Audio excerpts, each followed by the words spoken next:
وإذ قال لقمان لابنه وهو يعظه يا بني لا تشرك بالله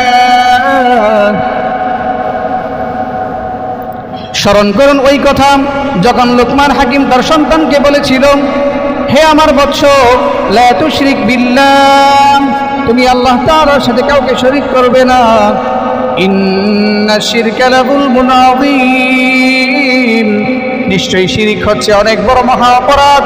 এই শিরিক যে করবে, শিরিক নিয়ে আমার কাছে আসবে, তার সাথে আমার কোনো পরিচয় থাকবে না, তার সাথে আমার কোনো বান্দা এবং প্রভুর কোনো পরিচয় থাকবে না।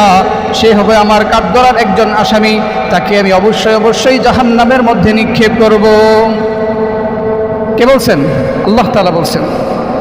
লুকমান হাকিমের কথাগুলো আল্লাহ তাআলা এত পছন্দ করেছেন, তার নামে সূরা নাজিল করে দিয়েছেন, সূরাতুল লুকমান।